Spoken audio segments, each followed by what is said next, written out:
వెలయాలి వలనగూరిమి కలుగదు మరి కలిగనేని గడతీరదుగా పలువురు నడిచిన తెరగున బులుమొలవదు మొలిచనేని బొదలదు సుమతి.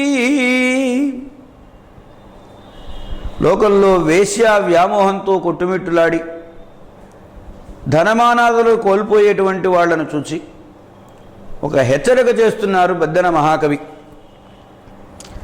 ఎప్పుడూ కూడా వెలయాలి వలన ప్రేమ పొందలేరు. ఒకవేళ ప్రేమ పొందినట్లుగా అనిపించినా దానివలన జరిగేది లేదు, ప్రయోజనము లేదు. 10 మంది నడిచేటువంటి దారిలో గడ్డి మొలవదు, ఒకవేళ మొలిచినా కానీ అది ఎదగదు. అంటే దానంతట అది పెరిగి పెద్ద అయ్యేటువంటి స్థితి ఉన్నప్పుడే గడ్డి మొలకలు బాగా పెరుగుతాయి, పెద్దవవుతాయి. అలాగే వేశ్య యొక్క వ్యామోహం తగినటువంటిది కాదు, దీన్ని వదిలించుకోవాలి అనేటువంటి భావాన్ని మనకు అందిస్తున్నారు ఈ మహాకవి. వెలయాలి వలన గూరిమి కలుగదు మరి కలిగనేని గడతీరదుగా పలువురు నడిచెడి తెరగున బులుమొలవదు మొలిచనేని బొదలదు సుమతి. చందమెరిగి మాట చక్కగా చెప్పిన నెవ్వడైన మారికేల పలుకు చందమెరిగియుండు సందర్భమెరుగుము విశ్వదాభిరామ వినురవేమా. ఎలా మాట్లాడాలో, ఎప్పుడు మాట్లాడాలో, ఎప్పుడు ఏవి మాట్లాడాలో ఇది చందం అంటే. ఆ విధానం తెలుసుకొని చక్కగా మాట చెప్పావనుకో, ఎవరైనా కానీ ఇదేమిటయ్యా ఇలా మాట్లాడావని ఎదురు మాట మాట్లాడరు. విధానం, సందర్భం, ఎప్పుడు ఏ మాట ఎలా మాట్లాడాలి, ఎంతవరకు మాట్లాడాలి అనే జ్ఞానంతో మాట్లాడి లోకంలో కీర్తి ప్రతిష్టలను సంపాదించుకోవని వేమన సిద్ధకారుడు మనకందరికీ కూడా లోకానికి ఉపదేశం చేస్తున్నారు. చందమెరిగి మాట చక్కగా చెప్పిన నెవడైన మారికేల పలుకు చందమెరిగయుండు సందర్భమెరుగుము విశ్వదాభిరామ వినురవేమా. పెట్టితి భట్టరార్య గురుపాదములు ఇమ్మెయినుర్ధపుండ్రముల్ పెట్టితి మంత్రరాజ ముడిబట్టితి అయ్యమకింకరాలికింగట్టిది బొమ్మ మీ చరణ కంజములందు తలంపు పెట్టి పోదట్టిది పాపపుంజముల దాశరథీ కరుణాపయోనిధి. భట్టరార్యుడనే పేరు కలిగినటువంటి గురువుగారి పాదాలు పట్టుకున్నాను, ఆశ్రయించాను. ఈ శరీరానికి ఊర్ధపుండ్రాలు ధరించాను వైష్ణవ సంప్రదాయానుసారంగా. అలాగే నీకు సంబంధించినటువంటి రామ మంత్రం అత్యంత శ్రేష్టమైనటువంటి దానిని ఒడిపట్టుకున్నాను, దానిని అనుష్ఠానం చేశాను. రామమంత్రానుష్ఠానం చేస్తున్నాను, ఓ యమభటులారా మీరు నన్ను ఏం చేస్తారని వాళ్ళకి బొమ్మగట్టి ఆడించాను. మీ పాద పద్మములను ఆశ్రయించాను, మనస్సును నిలిపాను. నా పాప సముదాయాలు ఏవైతే ఉన్నాయో అన్నింటినీ కూడా పోగొట్టుకోగలిగానయ్యా. నీ పాదసేవా ధురంధరత్వం వల్ల, నీ పదములంటి సేవించిన సేవా భాగ్యము వలన నా పాపములన్నీ పోయానని తలుస్తున్నానయ్యా. యోగ్యుడైనటువంటి సద్గురువు సేవ చేశాను, శారీరకమైనటువంటి మార్పుగా ఊర్ధపుండ్రధారణం చేశాను, వైష్ణవ శ్రేష్ఠుడుగా నీదైనటువంటి మంత్రాన్ని నిరంతరం అనుష్ఠానం చేశాను.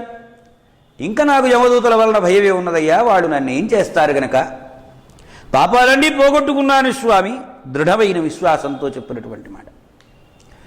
అప్పుడు రాముడు చిన్న ప్రశ్న వేశాడనుకుంటా, దానికి సమాధానం పైపద్యం.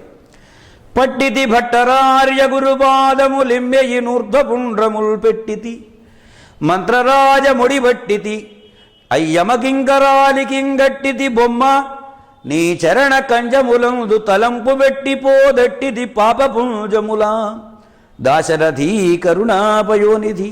సిరివలనేని సింహగుహచంత వసించిన జాలు సింహముల్ కరుల వధింపగా నచటగల్గును దంతచయంబు ముత్యముల్ హరువుగా నక్క బొక్కగడనాశ్రయమందిననేమి గల్గడిను గొరిసెలు దూడతో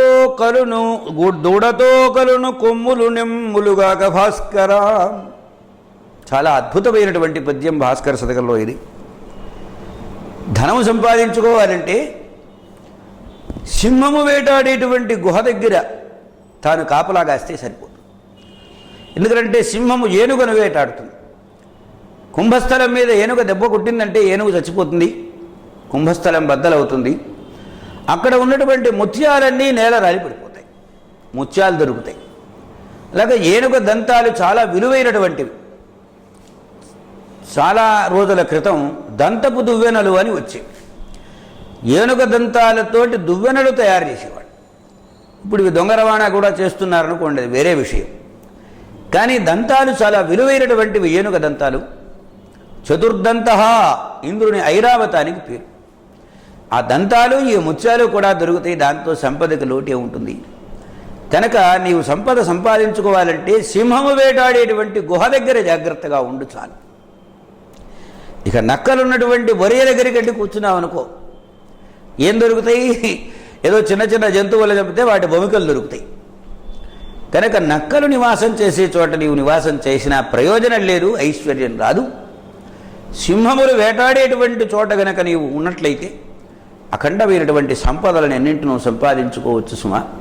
అంటే విలువైన స్థానంలో ఉన్నవాడికి సంపద వస్తుంది, విలువ లేని చోట ఉన్నటువంటి వాడికి సంపద రాదు అనే విషయాన్ని భాస్కరుడి పేరు పెట్టి, భాస్కర అంటే సూర్యభగవానుడా అని అర్థం, ఈ శతకారుడు చాలా మంచి విషయాలు ఎన్నింటినో చెబుతున్నారు.